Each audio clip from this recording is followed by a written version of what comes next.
İyi akşamlar değerli Medya Haberi izleyicileri. 1 Ekim'de Devlet Bahçeli DEM partilerinin elini sıkması ve 22 Ekim'de de umut hakkından bahsetmesiyle birlikte kıpırdayan Kürt sorununun çözüm tartışmaları nihayetinde 27 Şubat'ta Önder Apo'nun tarihi çağrısıyla bambaşka bir evreye ulaşmıştı. Barış ve demokratik toplum çağrısı olarak tarihe kaydedilmişti. Tabii o günden bugüne kadar çok önemli gelişmeler oldu ve o günde de aslında yapılan çağrılarda biraz bugüne ışık tutabilecek, işte özellikle meclise yasal ve hukuki mücadeleye dikkat çekmişti Önder Apo. Tüm bu çağrılar ve bu gelişmelerin ardından nihayetinde 5 Ağustos'ta komisyon kuruldu. Türkiye Büyük Millet Meclisi'nde ilk toplantısını da yaptı ve komisyon çerçevesindeki tartışmalar da devam ediyor. Bu akşam özellikle bu konuyu konuşacağız. Bu komisyonun niteliğini, bu komisyonun görevlerini ve bu komisyonun yapması gerekenlerini irdeleyeceğiz. Yani Kürt halkının beklentileri bu komisyondan neler olacak? Bunları irdeleyeceğiz. Değerli bir konuğumla Kongregel eş başkanı değerli Remzi Kartal. Merhaba, hoş geldiniz. Merhabalar. Remzi. İsterseniz de değerli Remzi Kartal hemen bu komisyona geçmeden önce aslında biraz süreci girişte de biraz özetlemeye çalıştım. 1 Ekim'de itibaren bazı tartışmalar başladı ve nihayetinde 27 Şubat'ta Önder Apo'nun tarihi çağrısıyla bambaşka bir evreye geçti. Ve bugün de bu komisyon kuruldu. Biraz bu süreci değerlendirmeniz gerekirse eksisiyle artısıyla bugüne kadar yaşananlar ve bu komisyona bugüne kadar yaşanan bu olayların bugünkü bu komisyona yüklediği görevleri nasıl sıralarsınız? Şimdi öncelikle Başkan Apo'nun çağrısı, Barış ve Demokratik Toplum çağrısı bu temelde PKK'ya yönelik kongre yapması, fesih kararı alması ve silahların susturulması, silahların kullanılmaması, silahların devreden çıkarılması temelindeki taleplerine örgütün, hareketin verdiği yanıtlar. Bunlar gerçekten yüzyılın bütün yüzyılın içine bütün gelişmeleri etkileyecek düzeyde önemli. Sadece bölgesel, böyle sıradan, sadece Kürt sorunuyla sınırlı kararlar değil, bütün bölgeyi etkileyecek, bütün bölgeden çıkacak bu savaş, yıkım, çok ağır savaş sürecinin yaşandığı bir ortamda, özellikle Orta Doğu'da buna karşılık barış, demokrasi, ondan sonra demokratik bir toplumun inşası, bunun üzerinden sorunların savaşla değil, barışla, diyalogla, hak, hukuk, adalet ve demokrasiyle çözülebileceğini gösterilmesi sadece Orta Doğu değil, bütün dünyada yaşanan bu gelişmelere karşı çok ciddi bir cevaptır. Asrın cevabıdır. Yani bu açıdan önemi açısından özellikle bunu işaret ediyorum. Çok büyük bir fırsat yaratıldı. Başta da Kürt ve Türk halkı için, bunun üzerinden de Türkiye'deki çözüm üzerinden de başta da Suriye olmak üzere bütün bölge halkları için. O açıdan bu noktadan bakarsak evet yani mecliste komisyonların oluşması, bunun için meclis başkanının bütün siyasi partilerle yürüttüğü görüşmeler, toplantılar, bunun sonucunda ortaya çıkan tablo, işte dün mecliste komisyon ilk kez bir araya geldi. Komisyon nitelik açısından da, yani parlamentoya baktığımızda, parti gruplarına baktığımızda, parti gruplarının yani mevcut katılımını da dikkate aldığımızda yani bir nitelikli bir katılım yapmaya çalıştıkları anlaşılıyor. Bu önemli. Bütün bir parti dışında bütün partilerin dışında grubu olmayan partilerinde en azından birer kişi olarak yani parlamentonun iradesini, dolayısıyla Türkiye halklarının bütün kimliklerin, siyasal, toplumsal kimliklerin iradesi olabilecek, onu temsil edebilecek bir komisyonun oluşturulması önemlidir. Komisyon kendi gündemindeki çalışmaları yürütecek. Nedir? Önce komisyon kendi arasında bir çalışma ilkelerine yönelik. 12 maddeyi sanki onayladılar. Evet. Evet, 12 madde bir değişiklik yaptılar. Yani onun dışında genel olarak onayladılar. Yani bu konuda nitelikli bir sayıyla kararların alınmasını hedefliyordu başta CHP. Bu DEM Parti'nin de tabii talebidir, uygundur. Onunla ilgili bazı değişiklikler yapıldı ama 12 madde bu komisyon nasıl çalışacak, ne yapacak, çalışma ilkeleri, işleyişiyle ilgili bir tablo ortaya çıkarttı. Ve bu çerçevede de ayın 8'inde tekrar bu çalışmaların yapılması temelinde bir planlama yapıldı. Önemlidir ama ben özellikle şunu vurgulamak istiyorum. Evet, yani hukuk, yasalar çerçevesinde bazı öneriler hazırlayacaklar, parlamentoya sunacaklar. Bunun dışında yani bütün çalışmayı meclis çerçevesinde toplamamalıyız. Bütün her şeyi meclisteki bu komisyonun gündemine bırakmamalıyız. O dışarıda da. Teker teker açacağım ama özellikle biraz da hani bu sürece nasıl gelindiğini anlama açısından da söylüyorum. Biraz onu anlayalım. Zaten komisyonun muhakkak kendi görevleri de olacak ve komisyonu da biraz işletebilecek, harekete geçebilecek güçleri de soracağım size. Özellikle iktidardan bakmak istiyorum. İktidar 1 Ekim'den bugüne kadar aslında biraz topluma güven vermedi. Birçok kez çok yavaş hareket etti. İşte özellikle tam olarak sürecin önüne tıkama demeyelim de ama sürecin gelişmesinde bu kadar geç kalmasında iktidarın rolü de çok önemli. İktidarın bugüne kadar bu barış ve demokratik toplum sürecine toplam yaklaşımını siz nasıl değerlendiriyorsunuz? Toplam yaklaşımı gerçekten beklentilerin düzeyinde midir? Bu sorunun çözümüne katkı sunan nitelikte midir? Yoksa bu yaklaşımı biraz daha sürecin hızlanması için bu yaklaşımın değiştirmesi mi gerekiyor? Yani kesinlikle bu sürecin uzaması, bu süreçle ilgili gelişmelerin temposu konusunda birinci derecede iktidar sorumludur. Evet. AKP iktidarı sorumludur. Cumhurbaşkanı Erdoğan ve AKP iktidarı sorumludur. Yani şimdi pratiğe bakarsak dediğiniz gibi hem zaman açısından zamana yayan, ondan sonra kendisine göre yönlendirmeye çalışan bir sürece yaklaşım var. Onun dışında yani hala Kürt sorununda klasik bilinen politikalarda ısrar, zaman zaman gerilla alanlarına yönelik saldırılar, askeri alanlarda hareketlilik, Mahmur, Şengal konusunda Irak hükümetiyle birlikte daha önce savaş sürecindeki yaptıkları planlamaların devamı olarak Mahmur'u kuşatma, toplumu zorlama, Şengal'a yönelik, yani Bağdat üzerinden, Bağdat'la yapılan ittifaklar çerçevesinde görülmesi, bütün bunlar hükümetin, AKP hükümetinin sürece yönelik yani barış ve demokrasi konusunda henüz kamuoyuna, halka güven vermemesinin nedenidir. Evet. Yani bu politikalardan vazgeçmesi, yani tam tersine kamuoyuna, halka yönelik evet yeni bir süreç var.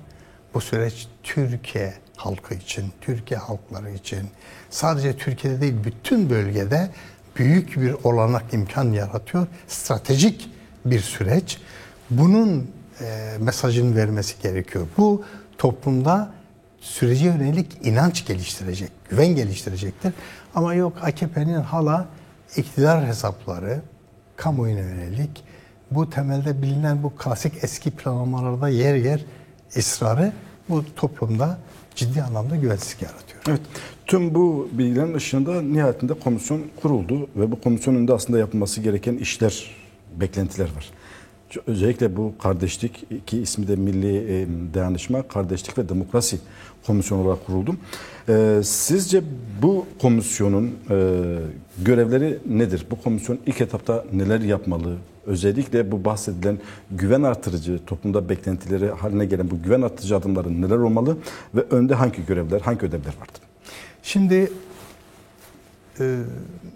her şeyden önce kamuoyunun, halkımızın özgürlük hareketinin, Apocu hareketin beklentisi nedir? AKP hükümetinin Başkan Apo'ya yaklaşımı. Yani sürece yönelik, çözüm sürecine yönelik. Bu süreç ismi onlar nasıl adlandırıyorlarsa adlandırsınlar. Sonuçta ortada bir süreç var. Bu süreci stratejik tarihi süreci başlatan Önder Apo'dur. Ve bu sürecin gelişmesi için Önder Apo'nun çalışma koşulları, özgür yaşam ve çalışma koşullarının yaratılmasıdır. Bununla ilgili AKP hükümetinin yaklaşımıdır. Bu konuda ciddi sorun var. Hala burada ciddi anlamda değişen bir şey yok. Başkan özellikle kamuoyu oluşturmak, basınla ilişkilenme, bu konuda bu demokratik toplum zihniyetini yaratma konusunda basınla ilişkilenme konusundaki talebi henüz karşılanmış değil. Hatta avukat ve aile görüşmesinde bile henüz tam sistem oluşturulmadı. Bu bir ciddi sorun. Diğeri de yani bu sürecin yasalaşması konusudur. Evet. Yani bu süreç adını ne koyarlarsa ne dediler? Milli Dayanışma, Kardeşlik ve Demokrasi Komisyonu. Yani bu çalışmaların yasalaştırılması gerekiyor. Bu çalışmanın, bu sürecin. Şimdi diyorlar ki işte 2013'te bir yasa çıkarılmıştı. Bu yasa hala yürürlüktedir. Onun için yeni bir yasaya gerek yok diyorlar. Ama bu yasa çıkarıldı. Yürürlükte dedikleri yasaya rağmen 2013 sürecinde yer alan politikacılar, siyasetçiler, arkadaşlarımız bundan dolayı yargılandılar, içeri alındılar. Evet. Yani bu bakımdan yani o yasa onları koruyamadı. O açıdan yani gerçekten bu yeni süreç konusunda sürecin yasalaştırılması, sürecin yani yasal boyutta güven veren hem harekette hem kamuoyuna, Türkiye bütün kamuoyuna, sadece Kürtlere de değil. Yani çünkü bu süreç sadece Kürtleri ilgilendirmiyor. Bütün Türkiye halklarını, Türkiye kamuoyunu ilgilendiriyor. O açıdan da bu komisyonun öncelikli olarak yani el alması gereken konulardan bir tanesi de yasal, hukuki anlamda atılacak adımlar konusunda gerekli hazırlıkların yapılmasıdır. Evet, bir Önder Apo'nun koşullarından bahsettiniz, iki yasallaşma sürecinden bahsettiniz. Aslında Avrupa Konseyi'nin de bu konuda Türkiye'den şikayetçi olduğu yanında var. Umut hakkı meselesiyle. En son Eylül ayına kadar süre verdiler. Yanılmıyorsam Eylül ayında da Avrupa Konseyi Türkiye'den umut hakkına ilişkin somut bir adım atması gerekiyor. Peki Meclis Komisyonu'nun umut hakkı sınavı nasıl olmalı? Umut hakkını, çünkü vaat de var. Bahçeli'nin de 22 Ekim'de yaptığı bir vaadi var. Umut hakkından yararlansın diye. Siz nasıl yaklaşıyorsunuz? Meclis Komisyonu'nun bu umut hakkı konusunu ele alıp almaması gerektiğini ya da alırsa nasıl ele alması gerektiğini düşünüyorsunuz? Şimdi bu konuda biliyorsunuz AKP hükümeti kamuoyuna bir açıklama yaptı. Evet. Yani Avrupa Konseyi Bakanlar Komitesi'ne yönelik umut hakkını uygulamayacaklarına dair yanıt verdiler. Cevap verdiler.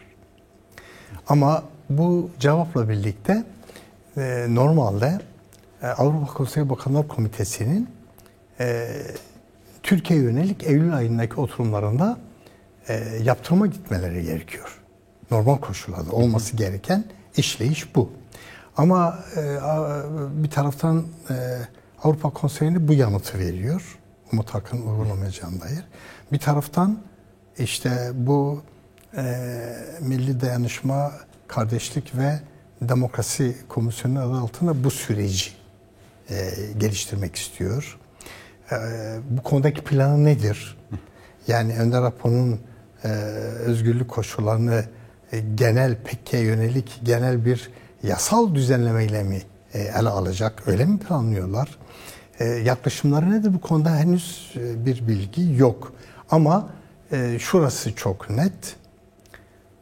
AKP'nin Önder Apo'ya yaklaşımı AKP'nin Kürt sorununa yaklaşımıdır. Testidir. AKP'nin Önder Apo'ya yaklaşımı, Önder Apo'nun özgürlük ve çalışma koşullarına yaklaşımı bu sürece, yani işte demokrasi, kardeşlik, dayanışma süreci dedikleri bu sürece yaklaşımının ölçüsüdür. O açıdan bu süreci geliştirecek olan, başlatan da geliştirecek olan Önder Apo'dur. Evet. Yani çalışma koşulları, kamuoyu oluşturma, basınla ilişkileri, örgütüyle, ondan sonra bu çerçevede... Kanat önderleri. Tabii kanat önder, herkesle. Başta da tabii ki komisyonla. Mesela başkan bütün görüşmelerde ifade etti. Yani bu Kürt sorunu nasıl çıktı ortaya? Evet. Neden inkar ima politikaları çıktı? Neden isyanlar çıktı? Şimdi PKK niye kuruldu? PKK başında 30 yıldır hep diyor ben muhatap arıyorum ve muhatap alınmadı. Şimdi bu tablo oluştu ve şimdi bu sorunun köklü çözümü için ne gerekiyor? Başkan bu konuda düşüncelerini anlatacak çünkü hareket başkanı baş müzakereci olarak tarif etti, yani belirledi. Devlet de baş müzakereci olarak başkanı muhatap aldı.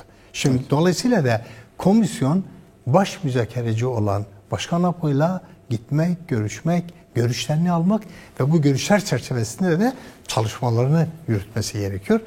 Güven verme noktasında kamuoyuna komisyonun öncelikli yapması gereken çalışmalardan kesinlikle bunları söyleyebiliriz. Şimdi biraz Önder Apo ile aslında bu görüşmelerden biraz da çekiniyorlar o komisyonun, özellikle AKP'nin tutumunu da gözünde bulundurarak. Aslında biraz sürecin sahibine baktığımızda sürecin sahibi Önder Apo. Çağrısıyla bu gelişmeler yaşanıyor. Bu çağrısıyla komisyon oluşabiliyor ya da komisyonun çalışma alanı oluşabiliyor. Pek tam bu konuda özellikle komisyonun Önder Apo ile görüşmesi, Önder Apo'nun bu komisyona vereceği perspektiflerin sürece nasıl katkısı olabilir sizce?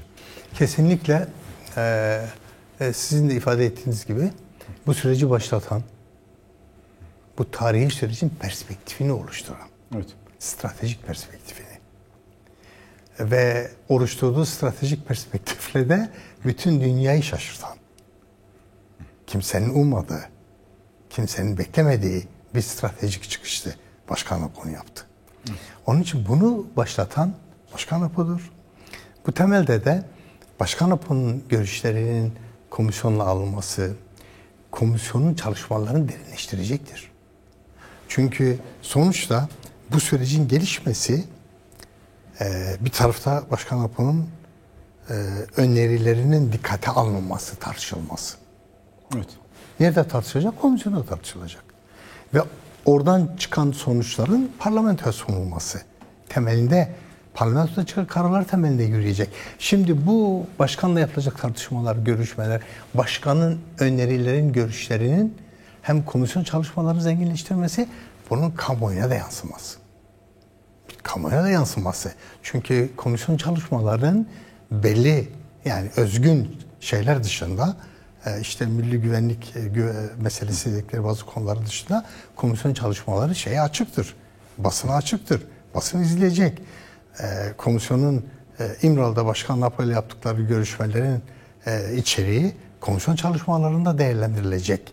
Evet. Bütün partilerle. Çünkü sonuçta İmralı'ya şu anda 48'di.